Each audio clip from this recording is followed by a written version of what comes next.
The moment King Charles dies, before any funeral, before any coronation, one thing changes instantly and automatically. Camilla stops being queen. She becomes something else entirely. A title so rare, most people have never heard it used in their lifetime. Subscribe if you want the real constitutional facts behind royal succession, not the speculation. Start with what's actually written into how the British monarchy works. The moment a reigning monarch dies, succession is immediate. There's no gap, no interim period. William becomes king the instant Charles's reign ends, and Kate becomes his queen consort at exactly the same moment. Camilla, simultaneously, loses her title of queen consort, because that title is legally and constitutionally tied to being married to the current reigning monarch. When Charles's reign ends, so does that specific role. What she becomes instead is called Queen Dowager, a title reserved specifically for the widow of a king who is not the mother of his successor. It's a genuinely rare designation in British royal history. The last time it was formally used was after King William IV died in 1837, when his wife, Queen Adelaide, became Queen Dowager and held that title for the following 12 years until her own death. Adelaide and William's children had all died in infancy, meaning the throne passed instead to William's niece, the future Queen Victoria. A situation with an interesting structural echo to Camilla's own position now, as the widow of a king whose successor comes from an earlier marriage, not from her. Camilla can't become Queen Mother, a title some people mistakenly assume she'd take. That designation is specifically reserved for a woman who was both queen consort and the biological mother of the next monarch. Exactly the position the late Queen Mother held after King George VI died and Elizabeth became queen. Camilla is William's stepmother, not his mother, so that specific title is constitutionally unavailable to her, regardless of how the family relationship actually functions day to day.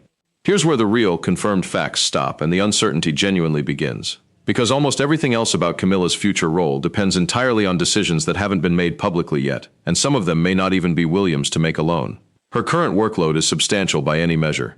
Buckingham Palace's own website lists her as patron or president of more than 90 charities and organizations, built up over more than 2 decades of public life, covering causes from literacy and the arts to survivors of sexual assault and domestic abuse. Work she's continued largely independent of Charles's own separate patronages. What happens to all of that once William is king is, by multiple royal commentators' own admission, entirely at his discretion. He could allow her to continue every one of those roles unchanged. He could ask her to step back from some. Nothing in British constitutional law obligates him to preserve any of it, because none of it is hereditary or automatically protected. It exists at the pleasure of whoever holds the position of reigning monarch. The same uncertainty applies to where she'll actually live. Camilla currently splits her time between Clarence House, the official London residence she's used since marrying Charles in 2005, and Ray Mill House, her private country home in Wiltshire that predates her marriage entirely. Once William becomes king, Clarence House itself becomes a residence tied to his own household's decisions, not automatically Camilla's to keep. Multiple royal commentators have suggested the more likely outcome is a quieter, more private life centered at Ray Mill, the home that was always genuinely hers before any of this began. Though, again, nothing has been formally announced, because formally announcing plans for a still-living king's death isn't something the palace does in advance. To understand why any of this actually matters to Camilla personally, it helps to go back to where her relationship with Charles actually started, because none of this is happening to a woman who married into royal life expecting an easy ride. Charles and Camilla's relationship began in the early 1970s, decades before their eventual marriage, and it unfolded almost entirely in public over the following 30 years. Through his marriage to Diana, through the public breakdown of that marriage, through Diana's death in 1997, and through years of intense public disapproval directed specifically at Camilla. Biographer Catherine Mayer, who wrote Divide and Rule, has said friends close to Charles described painstaking, deliberate effort behind making the relationship work, under public opinion that was firmly against him for years. He kept at it anyway. By 2005, they married. By 2023, she stood beside him at his coronation, crowned queen, a transformation in public standing that took the better part of 3 decades to complete. That history is part of why the uncertainty around her future role carries real weight. This isn't a woman who's spent a few years in this position. It's someone who fought publicly, for decades, to be accepted into exactly the role she now holds, and whose future within the institution, once Charles is gone, depends on relationships and decisions she has limited control over. Now overlay all of this constitutional groundwork with what's actually happening right now, in 2026, and the picture becomes more urgent than it might otherwise seem. King Charles has been managing an active cancer diagnosis since February 2024. While reporting earlier this year confirmed his treatment schedule is being reduced heading into this year, genuinely positive news, and worth remembering.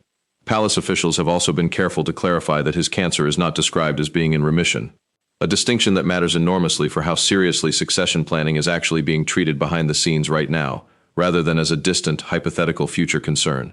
That reality has reportedly accelerated real, concrete institutional changes, and it goes well beyond just Camilla's situation. Palace insiders, cited across multiple outlets this year, described King Charles as actively working to prepare William and Kate for a faster transition than originally expected, expanding their constitutional duties now, while Charles is still alive and able to guide that handover personally, rather than leaving William to learn everything at the moment of his father's death. Reports describe this as a deliberate structural shift, heavier constitutional duties being handed to the Prince and Princess of Wales specifically, alongside Kate's own status reportedly being elevated in preparation, so that if a faster succession does become necessary, the institution isn't scrambling to figure out roles in real time during a period of national mourning. That's not speculation about Camilla specifically. That's confirmed reporting about the broader machinery of succession being deliberately sped up, precisely because nobody in the palace is treating Charles's health as a settled, resolved matter. And it puts Camilla's own uncertain future in a different context. She isn't the only person whose role is being quietly reshaped around a health situation nobody wants to discuss too openly, but that the palace is clearly actively planning around anyway. Where this becomes genuinely uncertain again is in the reported relationship dynamics themselves. Some royal commentators and biographers, including author Christopher Anderson, have suggested William and Camilla's relationship has historically been complicated, describing William as someone who, in Anderson's characterization, has never been fully close to his stepmother, shaped inevitably by the circumstances of how Charles and Camilla's relationship became public during his parents' own marriage. Other royal observers push back hard against that framing, arguing that years of shared family crises, Kate's own cancer diagnosis, the ongoing situation with Harry, Charles's health, have brought the two of them genuinely closer over time, not further apart.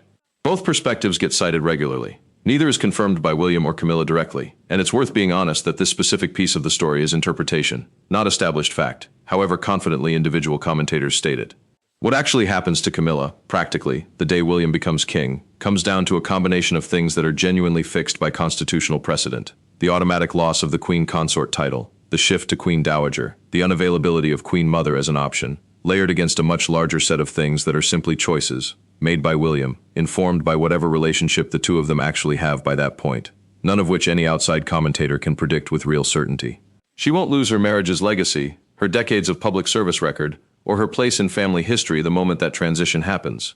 What she loses automatically is the title tying her directly to the active exercise of the crown.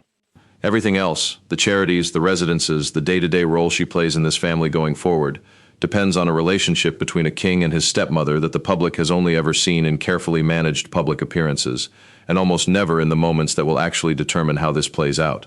If you've followed the succession planning around this family, tell me in the comments, what do you think Camilla's role actually looks like once William is king? I read every single one,